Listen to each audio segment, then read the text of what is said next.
What's going on, everybody? Sean here, and welcome back to another edition of After the Movie. I'm actually joined by two people, Jordan, obviously, and introducing the one and only Matt.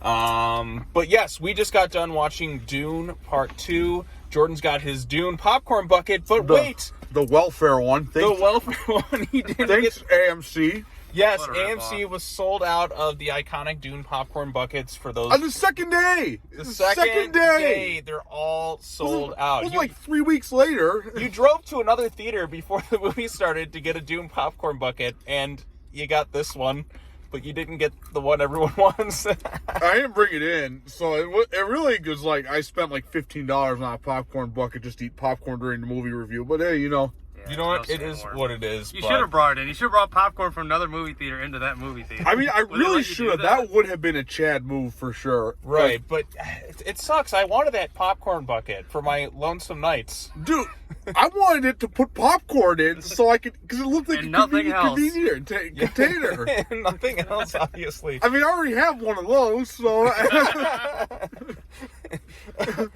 want my freaking popcorn bucket, man. Exactly, the popcorn bucket of popcorn buckets. But anyways, so we saw Dune Part 2 based on the book. I guess next up is Dune Messiah. No, thank you, sir. I'm good.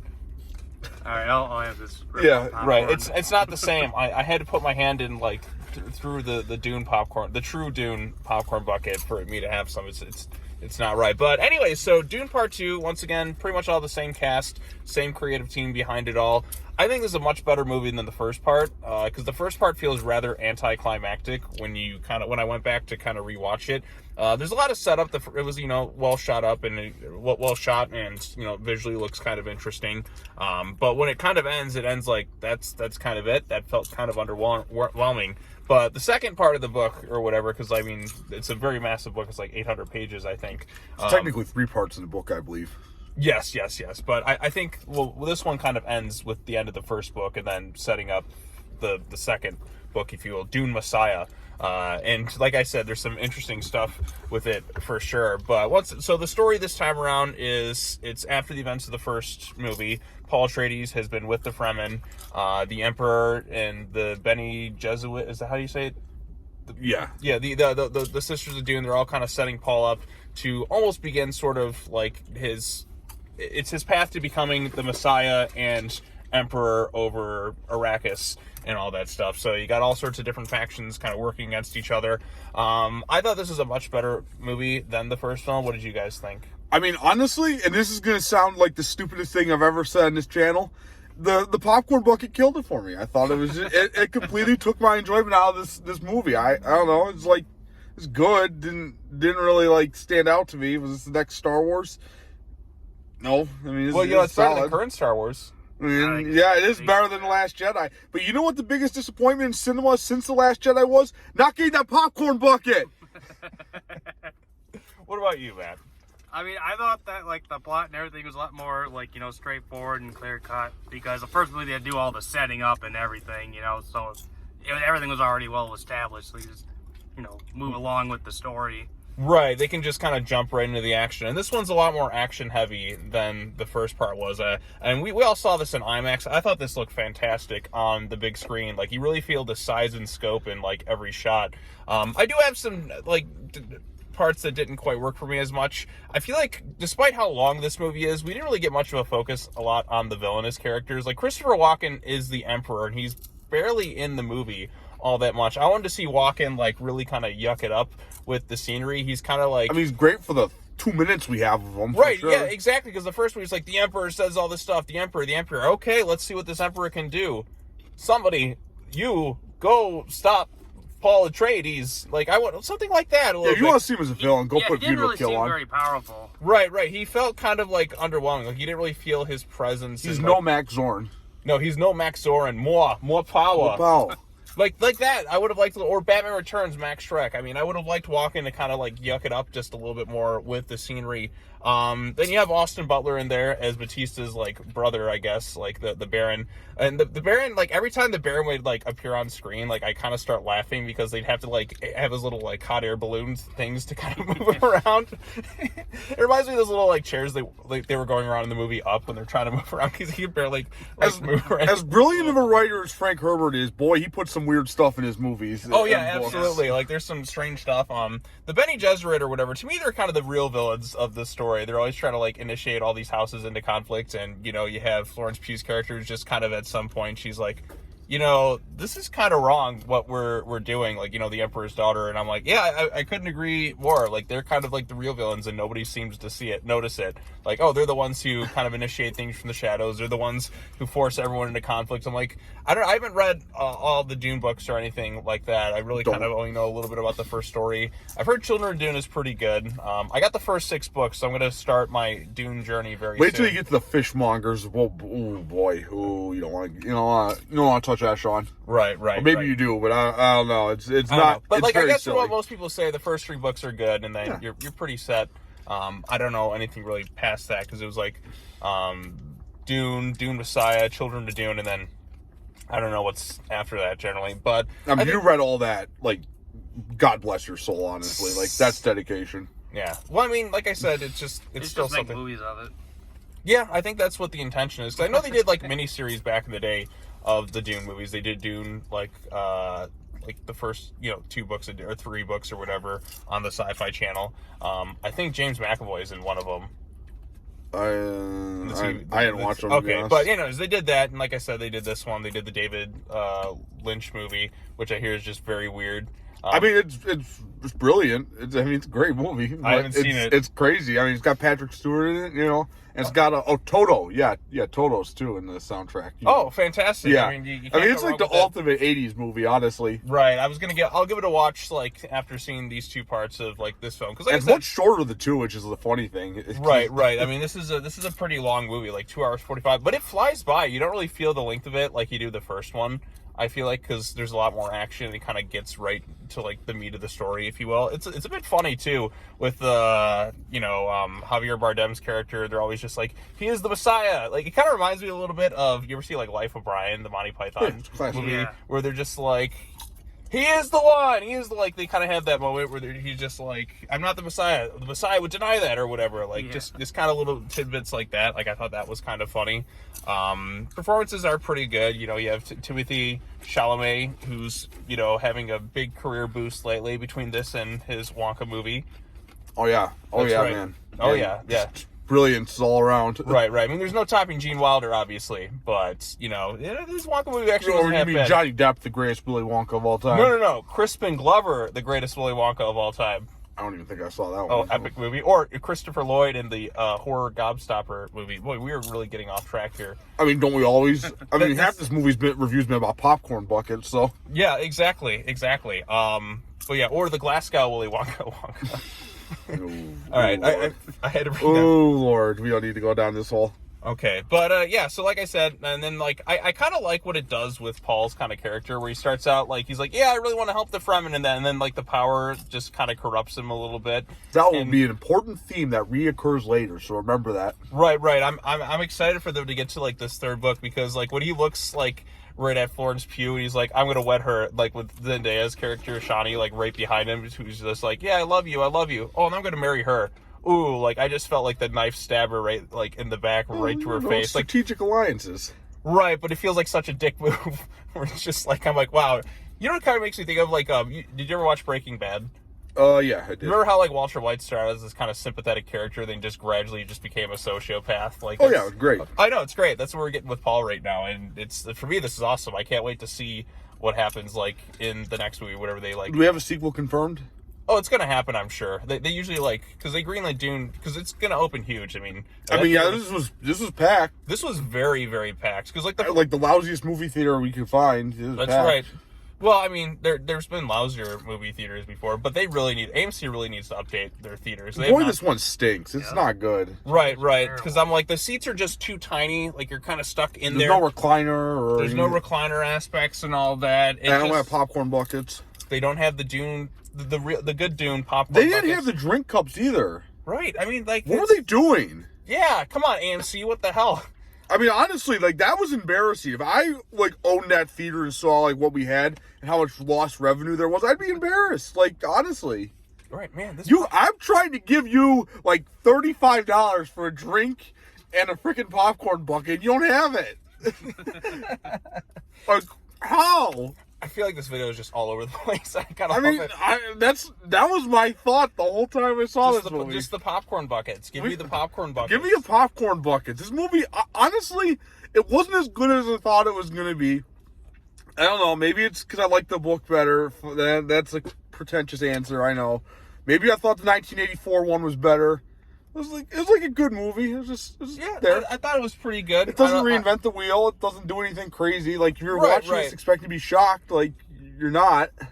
Well, like, if you haven't read things, like, because I didn't know, like, the full scope of things, I kind of got a rough idea. Like, when he just kind of looks right to the Emperor's daughter, and he's like, I'm going to wed her, and with his girl Chani in the back just kind of watching, and it's just like, ooh, what a dick. Yeah, they did a few things different at the ending, too, because, like, the 84 Dune, his brother's actually, like, born into it, I think in the book, too. I haven't read it in a while, but his brother was not born in this movie. Like, you hear his mother talk to him at the end, but yeah, so it's a little bit different than that towards the ending, so. Okay, yeah, So changes were made.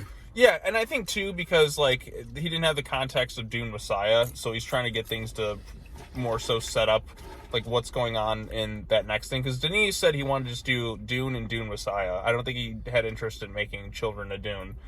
Basically the Paul story. Because I think it ends with Messiah, and then they go into, like, the next generation of it, if I'm not mistaken. So, but again, this is a much better film than the first one. It's a lot more action. Hans Zimmer's score is pretty good. You get the sense of scale and scope with the IMAX. It looks great on screen. I feel like the villains didn't get as much to do, like these names are hard to remember. But yeah, like Austin Butler's character, he has kind of a cool intro when they have it shot in black and white, and he's just kind of like murdering everybody. And then he kind of just is, like, cast aside. Like, Batista especially is kind of just laughable in some ways. He's just screaming the whole time. He's just completely incompetent. Right. He just, every line felt like that promo where he's like, give me what I want. Give me what I want. I want now. I was laughing at there were no Batista. His death was weak too. It was like they set up this big fight. Yeah, because it's like this big build up to him in his rematch with Josh Brolin, and it's so underwhelming. Oh yeah, it was like seriously 10 to 15 seconds. It was right. Long. I'm like that felt kind of underwhelming. So I don't think this is like a 10 out of 10 all time masterpiece movie. It is pretty good though. Like it's a much better film than the first one. I wouldn't mind seeing it again. But there's a few kind of shortcomings in some areas. Like I said, I think it's the villainous side. Despite a 2-hour, 45-minute runtime, I think it was, like, I feel like they could have given us a little bit more with, you know, some character development on, like, the villainous sides. Like, the hero side, like I said, with Paul's journey, I think it's been a lot more interesting in the second movie than it was in the first. Because the first movie, it's like, there's a little bit more to the sympathy, like I said, like his family just died and he wants to kind of help the Fremen. Now, like, that power is starting to corrupt him, and that's where the real interesting juice of the story is, like, what I want to see more going forward. So, and especially what happened with his girl, Chani, and he's just like, I'm going to marry this girl. It's not you. I mean, what a dick move. I haven't seen such a dick move since Rian Johnson directed Last Jedi. Right. So ultimate dick. We had to get one more shot in there. We had to get one more shot. Well, this is better than that. So, like, every time. What about you? You have, like, anything that you kind of really liked about it, or any interesting aspects? I think the sound at the IMAX, like the low bass rumbling, like the sandworms, that was awesome. Oh yeah, the sandworms looked pretty great, like, on screen. I also like too, like, you could actually see them try to catch one, like one of those little sandworms. I'm kind of curious where they're gonna go, like, with the next thing, because I haven't really read it, so I intend to, I suppose. But I mean, I'm pretty excited. I can't wait to see kind of where this thing concludes with Messiah, I suppose. I mean, there's other Dune books, but I feel like this, once you do the first three, you're kind of set. Yeah, that's fair. So, anything else you want to add, or how do you score it? I'd say like an 8 out of 10. I would have given it an 8. Nah, actually, I don't know. I think, honestly, probably, like, it's like an okay movie. It's like 7.2 and then -3 for the popcorn. I'm giving it a 4.2. So he's so just, biased. Just really, like, I don't know. It just didn't leave it with, like, a great cinematic experience. If you got the popcorn, it'd be a 9. Honestly, I just, because that would have brought up 2 points. I was in a sour mood going into this, but right. I still didn't think it was that great of a movie. I thought it was, like, okay. Yeah, it's not a bad movie. Yeah, by like any if stretch you of- like Dune, you'll probably enjoy it. If you don't, then I don't know, go do something else with your time. Right. What about you? 4.2, baby. So it's a good movie. Like I said, it's not bad. It's pretty entertaining. I thought. Like, I mean, for a 2-hour 45 movie, it moves along at a pretty quick pace. Comparatively speaking, could have been stronger in some aspects for sure. The ending is pretty good. The part where his mom drinks that elixir of life, that also was very poorly acted. Like that was. Oh, I was like, there's some unintentionally funny bits, like that bit with her. That was not well done. I don't know. what they were thinking Batista, there. whenever he's on screen, and like I said, I like Batista. Like, a lot. I met him in like 2006. I want to say. Well, that's pretty cool. Yeah, he's a cool guy. That was back when he was doing real wrestling. Yeah. Yeah, but like it's just his. Why can't he Batista bomb anyone in these things? Right. And why couldn't we get a better, like, it's like this big buildup, and it's so underwhelming when he faces off against Josh Brolin. I just want one Batista bomb on screen. I want a popcorn bucket. Hey, you know I want what? Batista Watch bomb. Fast and Furious when he eventually joins that franchise. John Cena gave an FU attitude adjustment. The Rock gave a rock bottom in the series. Batista needs a Batista bomb. I just don't know if I have enough brain cells to kill to get through that movie. No. I will sit through the whole Fast saga with you. Well, I saw Tokyo Drift, and my God, that was. They get better after Tokyo Drift.